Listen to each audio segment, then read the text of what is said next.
Well, it has been a couple months. But here we are. And we wanted to finish up. And when I say finish up, we're not going to be doing any more new talks as of now, although things could change. We never know. The site will stay up for new people and for stuff and for people. I can't stop myself. Just pretend he's not here. The site will keep going. Ladies and gentlemen, our fate. The site will keep going. We want to keep it open so people can watch it if they want, or new people can join. I will keep doing the apology page. My intention is to do that as long as Gizmo wants to keep the site up. I'll answer any questions, so you can write questions to Bolo or questions. Any of those emails will still come to me, and I will do the best I can to answer those to you. And we just figure we'll end with a few of the last dying questions and see. This is what I'd like to say. We've been doing this. Process for 4 years now. Ondrea and I have really, at the recommendation of Kevin and the other folks at Gizmo who wanted us to do something. At first, I was reluctant to do this because I'm used to writing and editing and cleaning up all the loose ends that come out in casual speech. But Ondrea really considered the other flow that we might be able to use to connect with an audience that wasn't edited, where I wasn't, as usual, acting as an editor or a transcriber of materials, or whatever process I was working on, whether I was working on our books or Jack's book or Joseph's book or Ram Dass's book or Sujata's book, whatever we were working on, the cat's book. So we decided to do this flow that we've done for the last 4 years. And I know a lot of people came for something akin to Dharma instruction. But, one of the things we wanted to make clear, and I think maybe we have, Kuan Yin, which was my last book, probably my last book, except for the book that Ondrea and I have finished that is coming out. Ondrea's book is coming out on May 1st. But the point I'm trying to make in Kuan Yin, the point I hope we've made during these 4 years, is that to do spiritual practice, you can't do just meditation. You can't do just service and have a whole practice. If you're doing your service in a very mindful, heartful way, noticing when the mind intercedes and someone is all of a sudden doing this giving instead of being thankful for the options that osmosis offers to move from a place of one quality of concentration to another. We really encourage people to make service a part of their meditation practice, to make meditation part of their service practice. We have a lot of very close friends whose practice is to relate to the beloved, whatever name you give it, whether you call it Maharaji or God, whether you call it Allah, whether you call it the 7 great rabbis of the Middle Times. In that wisdom, the wisdom's at a certain floor. To get that wisdom to be grounded, to be in action, we really encourage people to do something that is the living example. You know, if I'm, Ondrea and I are practicing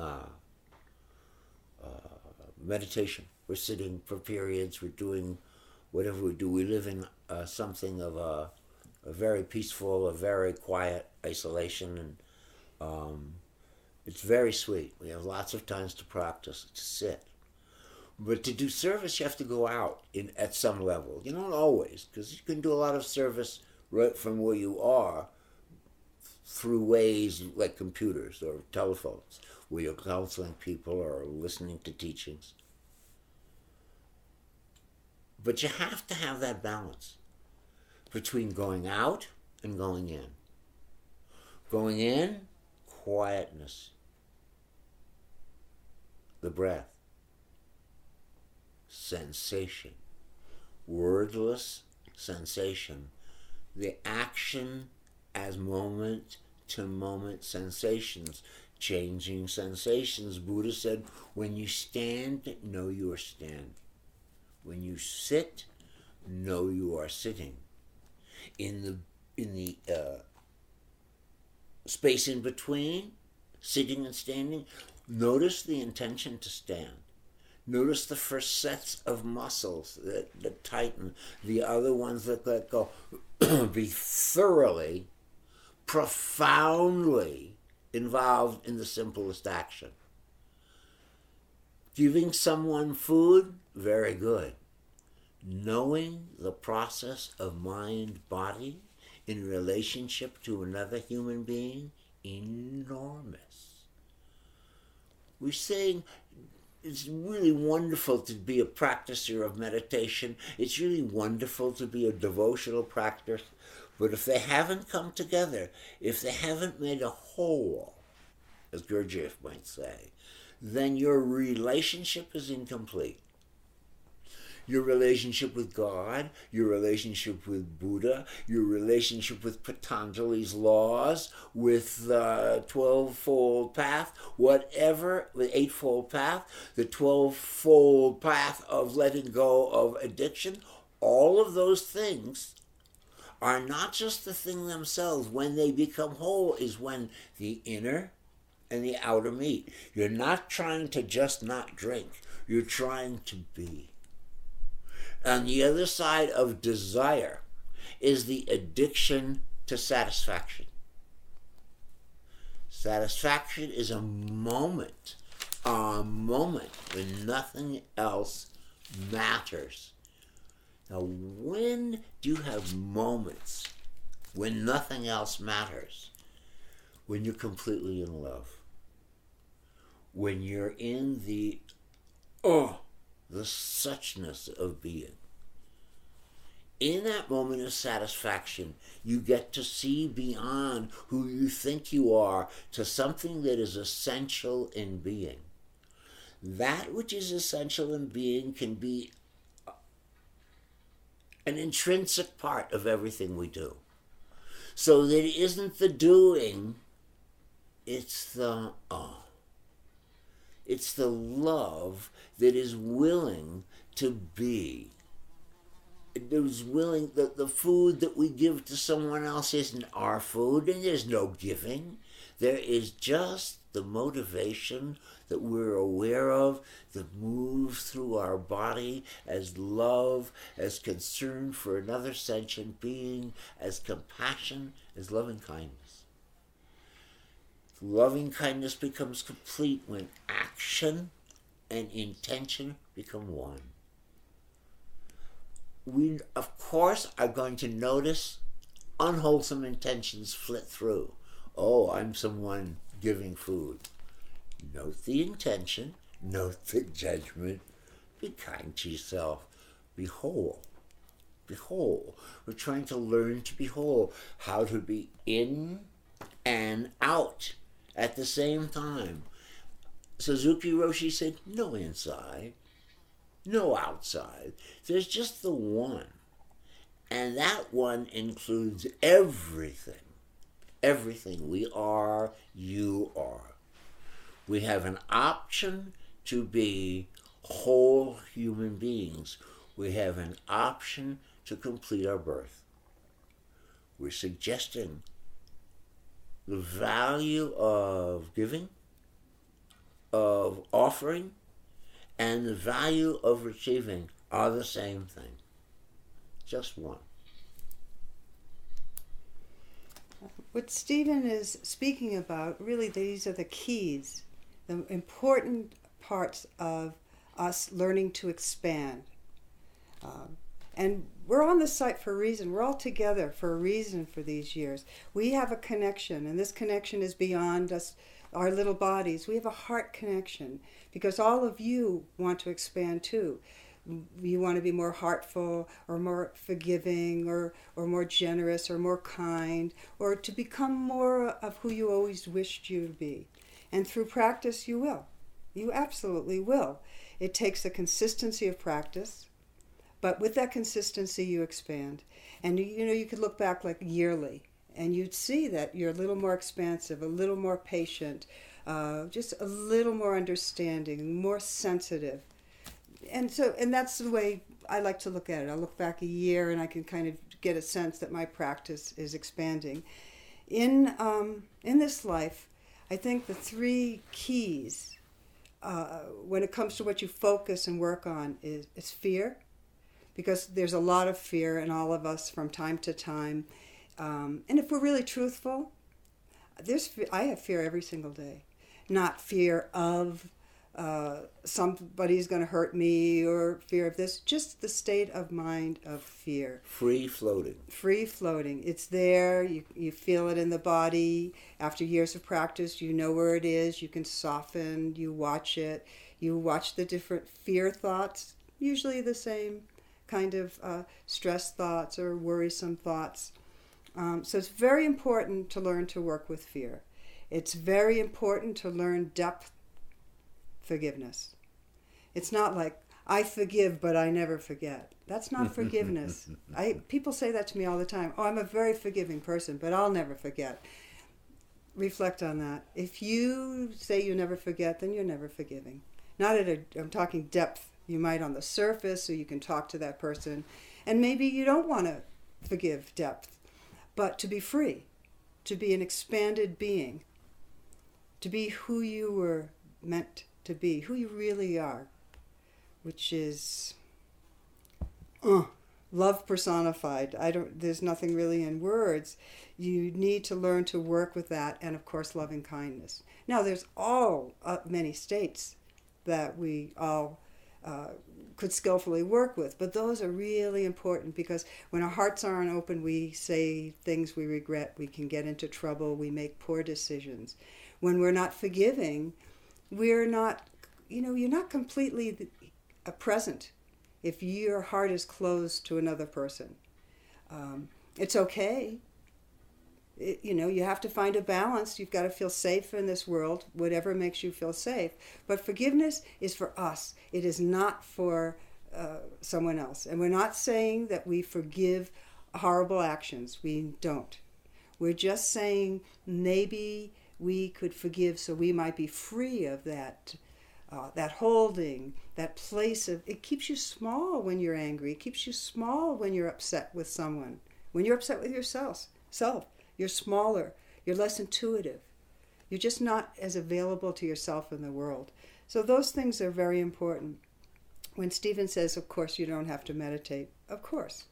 And meditation is incredibly hard, and when you're there and you're trying to meditate for 15 or 20 minutes and your mind judges you intensely. They just finished a study, a 10-year study, and it was with college kids, and they showed them how to meditate, just basic, watch your breath. And all they had to do is sit in a room for 15 or 20 minutes. They could watch their breath, they could think. They couldn't read, they couldn't listen to an iPhone, they couldn't listen to music or anything like that. Or they could give themselves electric shock. Painful electric shock. Not huge, but painful. No, they could not sit for 15 minutes. Now, there was a tiny percentage that could, but the bulk of the people could not sit for 15 minutes, and they gave themselves electric shock. That they would rather have shock, some stimulation, than sit with their own minds. Now, they could have sat and just thought and fantasized or done anything, but the way society has become, it's even more high stimulation now than ever. So I'm just saying this, so for all of you out there that are beating yourself up, judging yourself because you can't sit for 15 minutes. Know that this is the world. And that's why practice is so important, because once you can build, then to 20 minutes, then to 25, until you can sit, an hour is a good solid beginning practice. And if you can do that, your life will expand incrementally. Is that the right word? For dyslexic, those are big words. We wanted to answer a few questions that we felt might finish up. And again, like I said, if there's something that's stuck in and you feel it isn't finished, write to questions or to Bolo, and I will write you back, as I can. I've noticed in reading the site that there's a bit of depression, and people feel sometimes in depression that they've done something wrong. Or they feel guilty, that they feel depressed when they don't have a reason being nothing dramatic happening to them in their life at the present. And as Stephen talks about free-floating states of mind, that's depression also. Depression can be, there's many kinds of depression. Free-floating state that you learn to just soften, you learn to keep your body soft and watch it, and don't get involved in all the depressive mind states, because they can often be just lead to rondos that are going to go nowhere. It's not going to help. It's better to either do a heart practice, do a soft belly practice, and just watch it. And try not to get involved in the storyline, because it's always the same storyline. I wasn't enough, she wasn't enough, life isn't enough.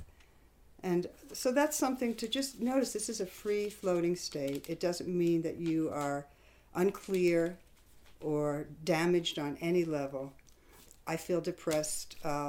Months go by, and I just notice it comes through. And if I don't get involved with it, it just goes away. Or you do. As Stephen said, service, vitally important. No service, no enlightenment. I don't care what teacher tells you different. I'm telling you, and you can believe me or not, if you don't have a service attitude in this life, and I mean, as I've explained before, service attitude is just an openness, a willingness to be of service, to be of help in the moment, as it's organic and perfect. You don't have to go anywhere or do anything.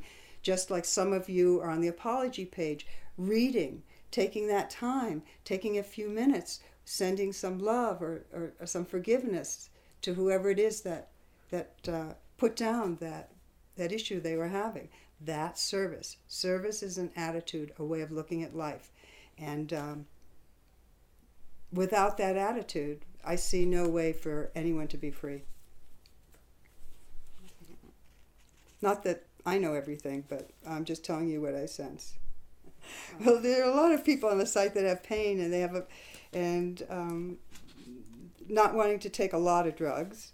We have no issues about taking drugs. We just say, take what you need so that you can be clear and do whatever you need to do. If it takes a little drugs to feel less pain so you can sit or work or play or do anything, do it.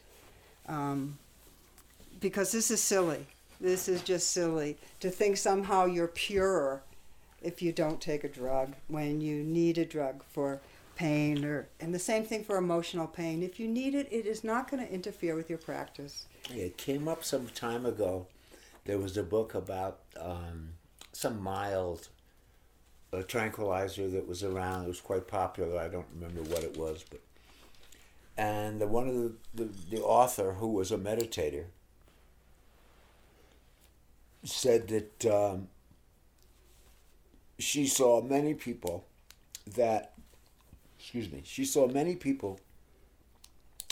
who wanted to meditate but found that they were kind of jittery and such, and they couldn't get the energy to just sit down and settle down, Once they settle down, they're fine. But it was hard to just settle in, so to speak.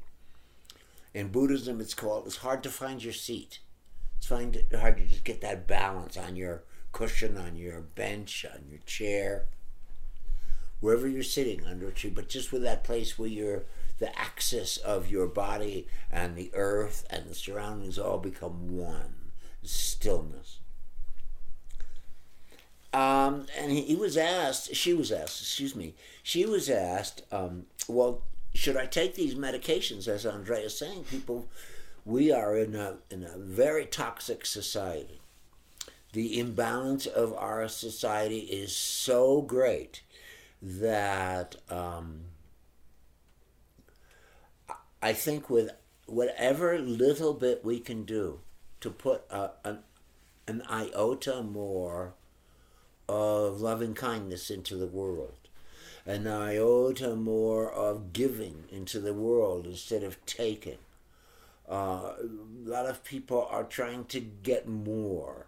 This thing of more, no matter what it is, even if it's more concentration, is greed.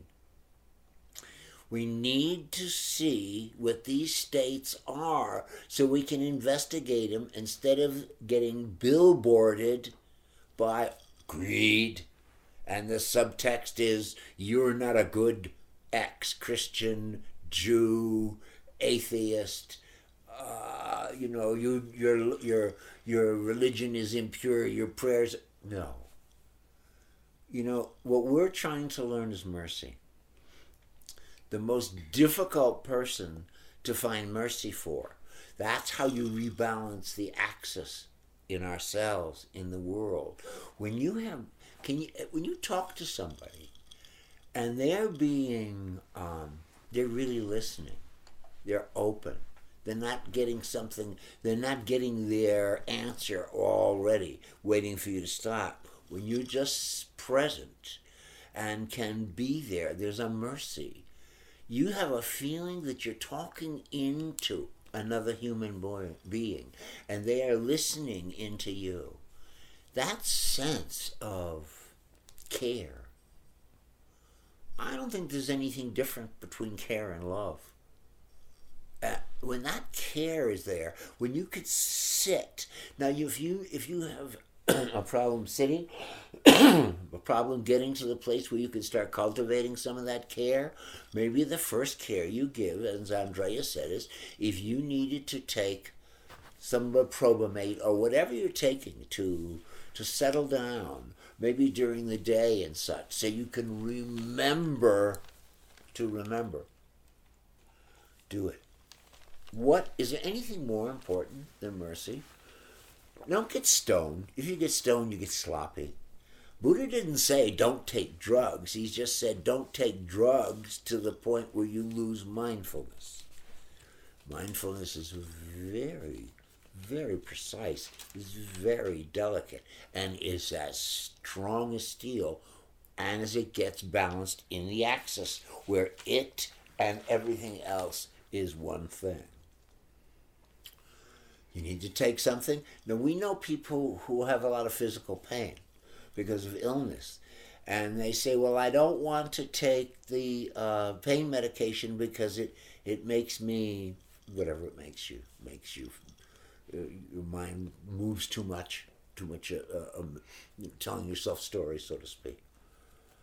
What do you need to do to love? What do you need to do? Do you need to say, this isn't a pill, this isn't a pharmaceutical, this is the Eucharist. And Jesus is in this pill, not Christ. God knows where Christ is.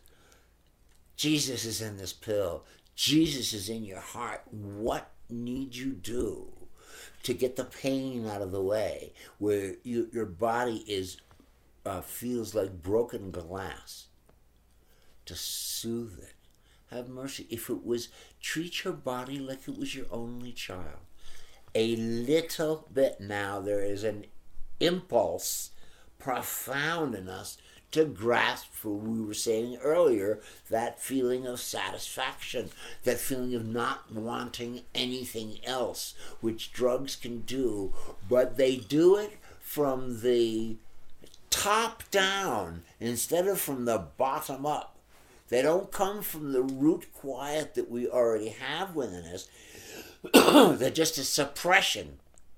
We don't want to get into suppressing what keeps us from seeing.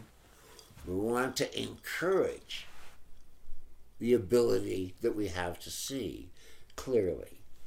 If you need to take a little medication, there are people who are dying whose medications, forget about pain, just chemo, just whatever kind of medications that people are being kept alive with now, also to some degree can diffuse consciousness. So what? You still got the same work to do. If you're dying, if you're having a baby, if you're getting, as the man said, if you're not busy getting born, you're busy dying. So the idea is to let in whatever options will help you get beyond those options. Have mercy on yourself. As Ondrea says, if you've got a pain medication, if you've got something, don't worry what people say. Your mind is not your best friend. It's going to make all kinds of commentary, all kinds of static. Do what you can do to be able to see the beginning, middle, and the end of each spark of static so that it becomes a tune instead of an obfuscation. When last October, I was taking chemo. And after chemo, you feel pretty shitty. You feel like a really bad flu. And there'd be no way that I could pay attention to this to the level I wanted to pay attention to what was going on without a little something. So I took a little cannabis oil, little tiny bit of cannabis oil. I was wondering where this stuff went. You had some? Not anymore. Because I don't like those other kind of medicines. I find them a little too harsh. But I needed that to pay attention. And then once, it takes about 8 or 10 weeks for the chemo to kind of pass by. And then I stopped. And it was fine. And it just made it so it just took the edge off so I didn't feel like I had to stay in bed all day. So be kind to yourself. This is really part of aging. And I know most of you are much younger than us, but there are a few of you there that, maybe more than a few that are around our age.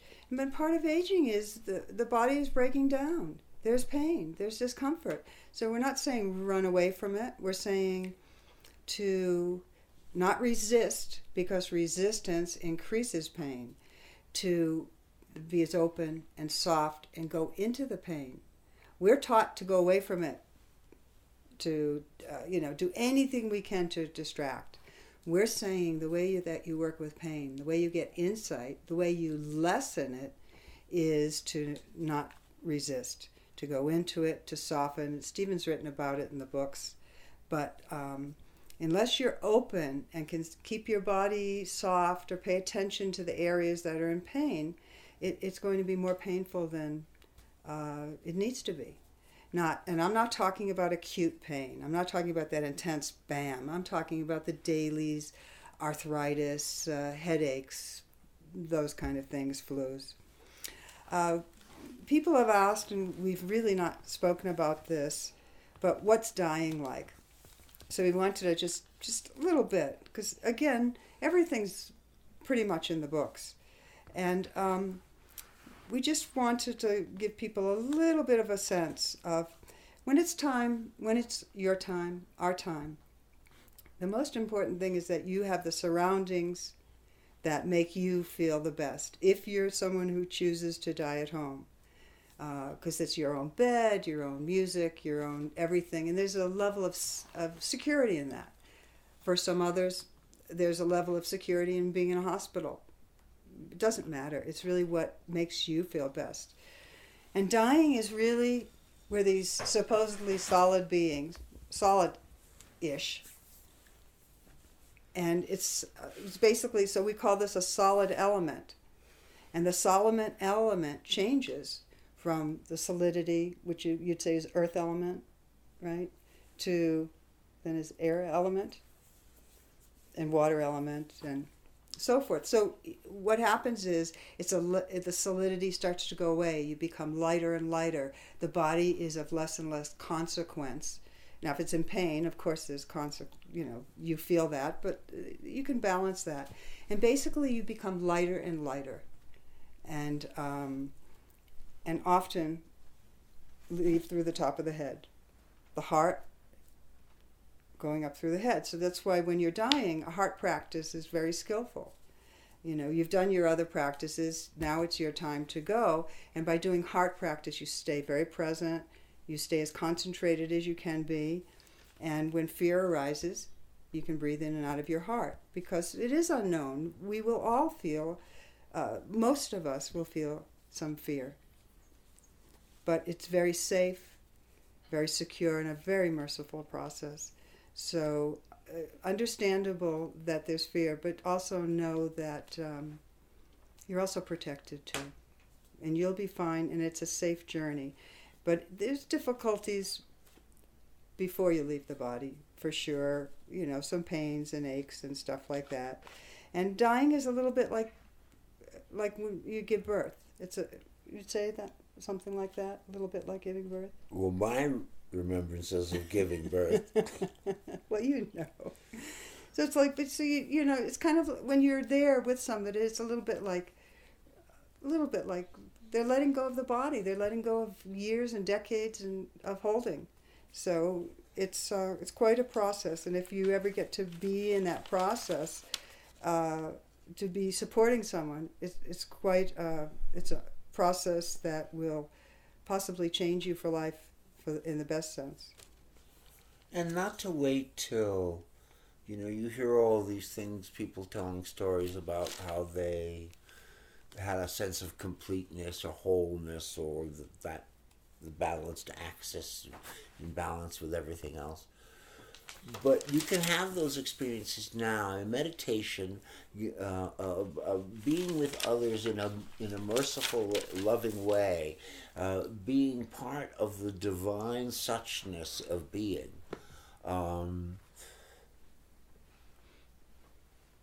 Really prepares you for dying, like nothing else.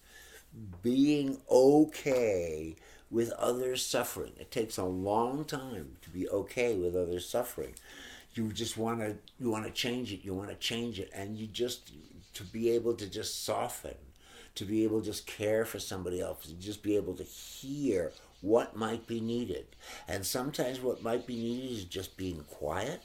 Just mostly it is listening and caring for somebody else, and knowing that sometimes life deals us a hand that really we can do nothing about, except open to, except send love into, except be mindful of, and move toward the center of whatever the experience is. Dying can be very difficult. Everybody doesn't have a great death.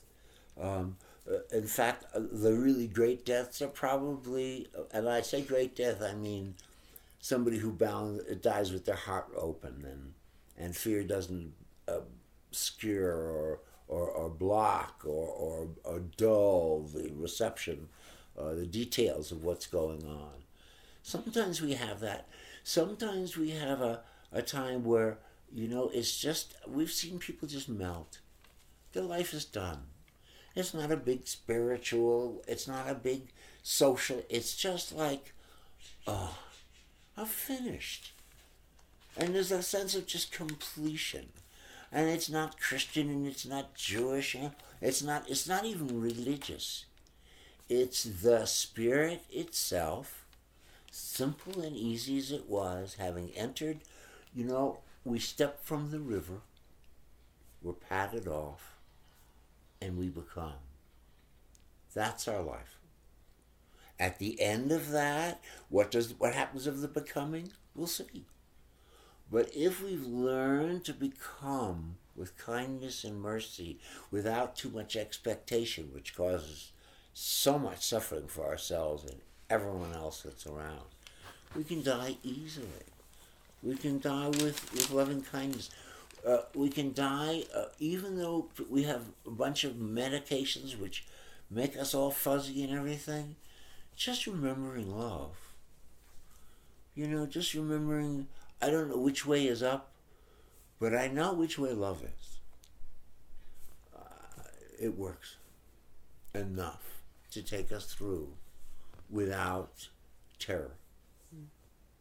Even in people in comas feel love. I've been with many people in comas who never, never came out of their coma, never said anything, but you'd hold their hand and there'd be a slight smile that would come up on their face. So love is always enough. Love is always enough. And there's not enough of it in the world, but it's always enough. When it comes to your time, die your own death. Don't die anybody else's death. Don't die the good deaths you read in books. Don't die the way you think, like a movie script, so people will look and remember he, she died. Oh, they died with such dignity. They died this way or that way. You die any way you want, but don't die in such a way that you're going to draw people to love you because you're dying, or people to, now they're going to accept me because I'm dying. You just die in your own way. You're unique. You have walked this path your own way, your own heartful way. So you die your own death. And you at times will get pressure. Parents, family members, they'll all have ideas on how you should die. And you choose who's with you, and it's not a time to be concerned about hurting people's feelings. It's a time, we've been with people where even the immediate family was never allowed, just a few friends. And it's your death. This is important. This is intense. So you can, if you feel you could write people letters, you could say to them, I just want to die quietly and alone, or I'm sorry, I don't want to hurt your feelings, but this is how I'm going to die. And we've seen many, many people's feelings hurt. I can't tell you how many times family members, parents, have not been allowed to be with the person because they'd bring them down. You don't want anyone around that's going to take more than they're going to give. You only want people that know how to give or to be quiet with their energy. This is your energy time, and anybody who's taking anything from you or doesn't feel right, you get rid of them if you can. You only want quiet presence. And you should choose who will be your spokesperson. That's also very important. There'll be times, as Stephen said, that are going to be difficult or unpleasant, or you just won't want to talk. So you choose whoever, close friend or whoever, and you tell them. You write it out or put it on a tape so they know. You don't want to see this person. You don't want to be bothered. You want to be quiet, and so forth. So you kind of orchestrate your own death as much as you can. Obviously, we're not all going to be able to. I notice in this, so to speak, final edition of the paper, it's not very together, and it's very, it's kind of like the whole 4 years was. We ramble and we get off the subject, and we once in a while we hit it. I think that's like our lives. We're not always on. Once in a while we hit it.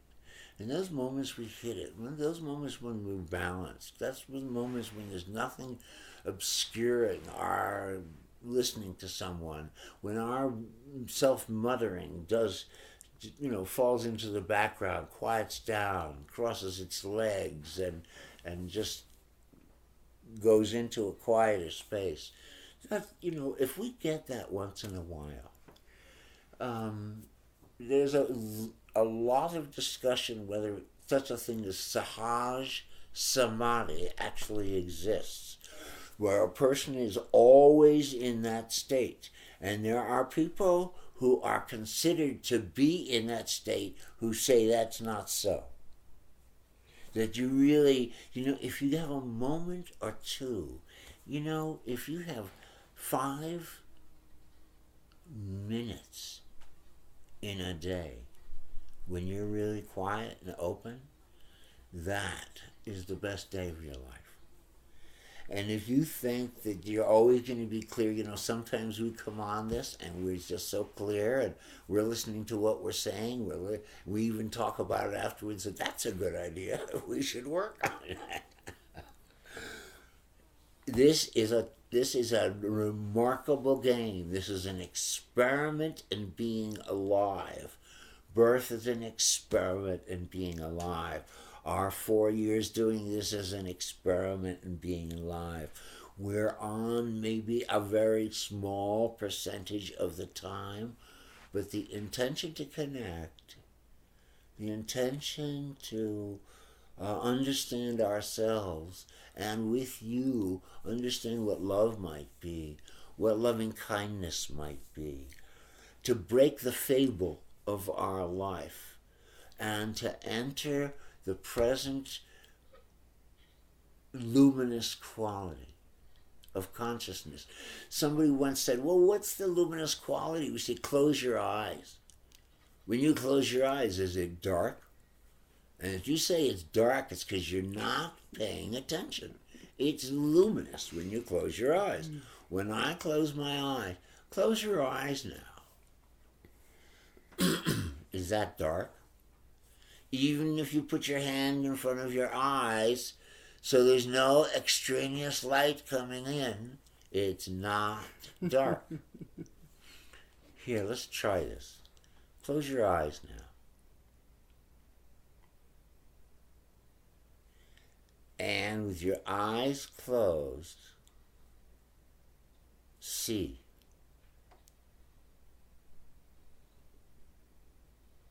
Images are passing.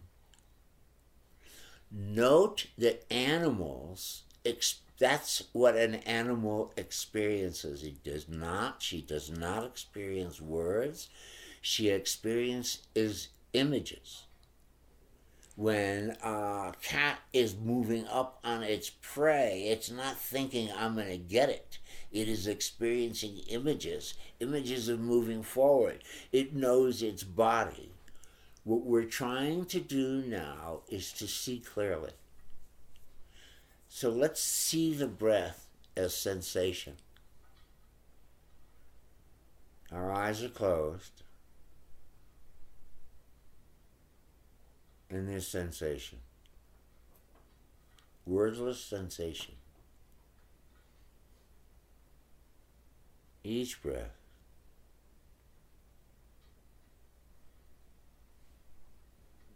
Breathing in, breathing out. You start to feel the depth of what consciousness is composed of. Consciousness is composed of space, of depth, of luminosity.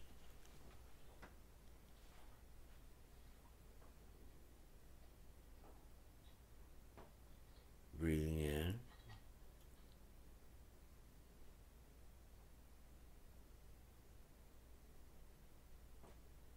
breathing out.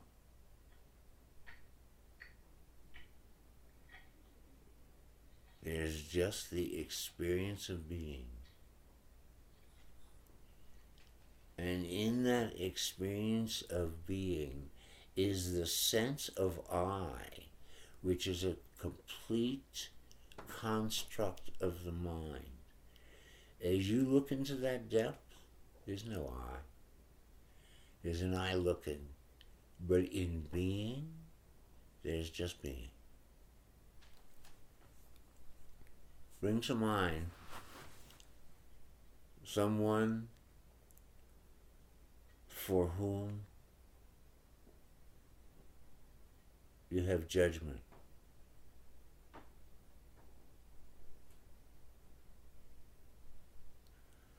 Bring to mind someone who seems very other. Not you. Not same. They're other. They have different thoughts. They have different philosophies. Different bubbles of thought. Notice how your bubble of thought, like almost a pinball game, just bounces off the other bubble of thought. All these bubbles of thought running around, bouncing and ricocheting. And start to step back just a moment, so you can just see it happening all by itself. You're not doing it. Just this sense of I and other, and the tightness in the body, the deadness in the heart. You notice the heart feels like cardboard. It feels flat and lifeless. It feels dry. But when you turn toward that person and you say, I forgive you for how much pain you're in. I forgive you for how I'm thinking about you and what you must be picking up from me. Just because you're one religion and I'm another, you're one way of looking at you have one worldview and I have another. Look at how much space the heart might fill. Have mercy on you. No one is right. There's just loving kindness, the capacity of the heart to reach out and touch another's heart with yours.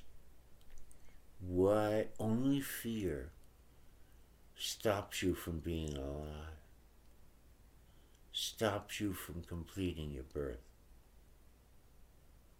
Look at someone who has different feelings than you, different thoughts than you, a person whose pain manifests as their philosophy in the same way our pain manifests as our philosophy. No pain, no separation. Our pain continues the world of pain. The most remarkable work we can do for the world is to start to limit our pain, to give it a space of loving kindness, of mercy to exist in. It's okay that we have pain.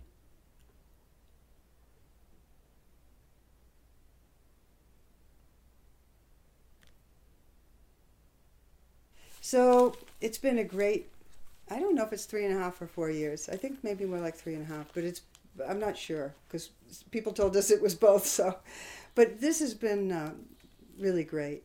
And we really appreciate your support. Your support has been very important to us. It's helped us stay well and just helped us on many levels. And know that you're in our hearts. And as I said, the apology page is going. If you have a question, you're welcome to write to questions or Bolo, and we'll let you know if and when we're going to close the site. But at this point, Gizmo, who really does all the work, is willing to keep it open. So anyways, know you're in our hearts. We thank you so much for playing with us. You know, we so often miss the moment. There are times in our lives we look back and we say, oh, if only I had listened more closely. If only I had said, what that person was telling me they needed to hear. If only I was more present, more caring. If only I was paying more attention. It's usually what it comes down to when we miss the moment. We miss a lot of moments in our lives. Sometimes those moments might be a turning moment. They might be a time when if we had heard something, an initiatory movement of energy might have taken us to the next level, or taken another person, even more importantly, to the next level. Just knowing that. Instead of being filled with remorse, just knowing, look how that happens. And more and more often, you will be at the very beginning of your own thoughts. You'll notice when a thought arises, so you'll notice when that happens in your environment, and you'll stop missing the moment, and maybe there'll be a second or two into it, and all of a sudden you'll catch it, as though you were sliding, slipping, and you got your balance, and you were there present, and that person got what they needed, and you get what you needed, and you didn't miss the moment. It's a wonderful thing not to miss the moment with your children, with your wife, with your husband, with your parents, with that toad in the grass. It's important to not miss the moment. Our life is made of moments. When we meditate, it's moment to moment presence. And that's all it really is slowing down to the moment to moment, a moment of hearing, a moment of smelling, a moment of tasting. And you don't have to do anything if you just sit there. If we just sit there now in this moment, it's moment to moment. There's a moment of feeling. I feel the glass in my hand. I hear my voice. I hear an expectation of what's coming. To keep abreast of what is going on while it's going on, we often employ the skillful means of noting what's happening while it's happening. Feeling the glass, the first thing I might note is feeling. Then I might note cold.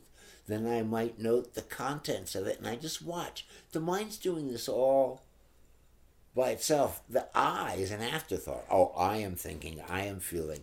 No, that's a thought. And when that thought arises, that moment arises, don't miss that moment. Watch the dream of I arise, trying to own everything that's happening. I'm doing this, I'm doing that. Which is all very cute when it's a glass. But then sometimes you think, I've done something wrong. And shame or guilt comes up. The I am attaches to something, you slipped. You lost your balance that time. You didn't catch yourself before you fell. You fell. And then you're sitting on the floor. Your rump is bothered. Somebody in the room is crying. You feel, oh, did I hurt myself? And if you miss the moment, if you don't at that moment say, big surprise. Look at the mind going in a tizzy about gravity. Sometimes we slip and we fall. We are not taught, we are not conditioned to pay attention. If someone asks me, what's the value of life? Why are we born? What's the meaning of life? All I can say is, pay attention. When we're paying attention, we're alive. When we're not paying attention, we're dreaming. When we close our eyes and we concentrate on the sensation of the breath, we'll say at our nostrils, while we're on that breathing, the nostrils, the waves of breathing, the tides of breathing, during that time, we are present. We may be more able to be born in that time of simply watching the breath. You can't think your way to freedom. You can think your way to satisfaction. So you have that momentary, I've got it. But I've got it. How does it help the woman sitting next to you? How does your getting it? How does it manifest in the world? How do you connect the inner and the outer so that your meditation becomes a living meditation, so that you don't have to close your eyes to feel your breath? That right as I'm speaking now, there is inside my voice The sound of my voice is not a single thing. It's made up of multiple hundreds of millions of moments of sound that we are putting together in our mind. What if we just listen to the sound of our voice as a thousand snowflakes of sound, building up into enough sound to cover the ground? We say, oh, I recognize that tune. Just being, letting life express itself, moment to moment awareness. It's very simple. Don't attribute it to a God. Don't attribute it to I.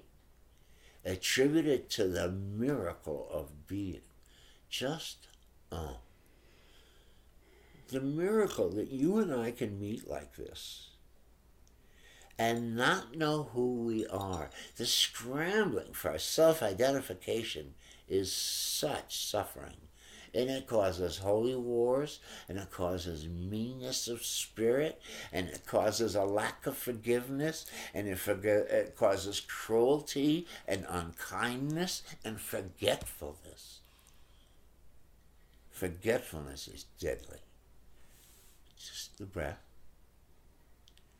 Just the cascade of sound, moment to moment sound, moment to moment unfolding at the ear, going through the biochemical transformations that allows the vibration at the eardrum to turn into sound that reaches all of our conditioning before it even opens into recognition of what the sound is of. Oh, it's a J. Oh, it's a car backfiring. Oh, it's a gun firing. And you just, before you, all that has to go on, the sound at the ear, the rattling, the movement of biochemical turning into electrical energy that then becomes understood and recognized by the mind, the chances of actually observing what's going on in front of us is slight. What we experience is what we think about what's going on, what we imagine is going on, what we associate with what's going on, instead of just breathing in,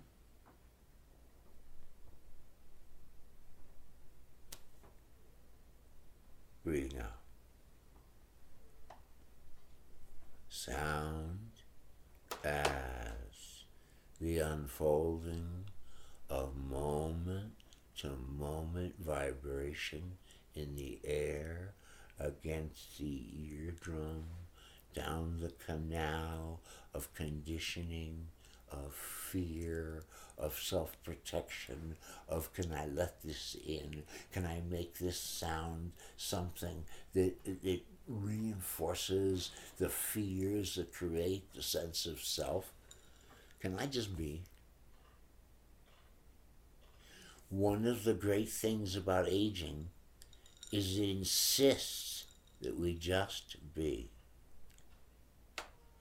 We don't know how to do that. To just be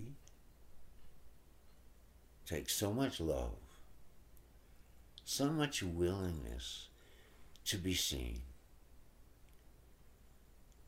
We're all God's fool. This sound of my voice is just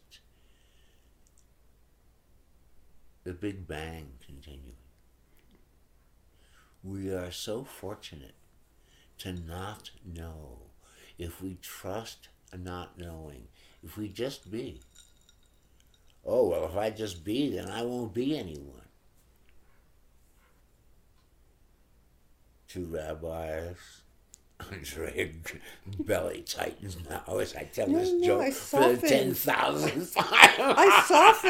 I softened. I was just going to sing "Row, Row Your Boat," but That's this right. is better. No, go to the rabbis.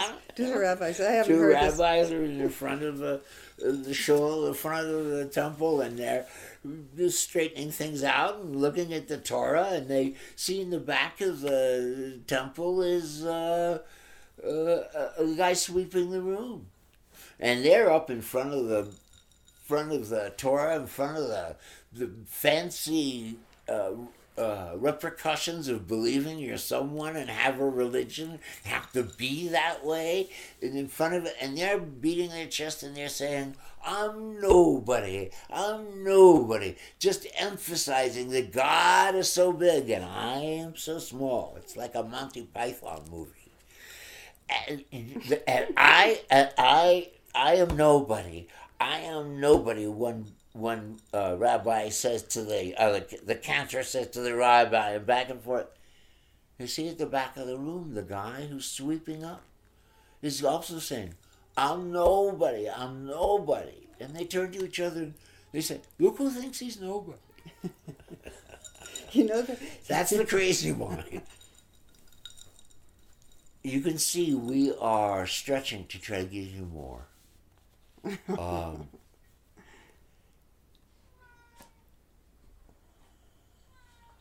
We love you, and we hope that you will take care of yourself. Please treasure yourselves as we treasure ourselves. You treasure yourself, you'll be okay. Everything will work out. But you got to treasure yourself. Don't be looking outside yourself for someone else to do it first. Row, row. Row, row, row your boat gently down the stream. Merrily, merrily, merrily, merrily. Life is but a dream. It's a dream. And we've really enjoyed this dream with you. And we're not disappearing yet.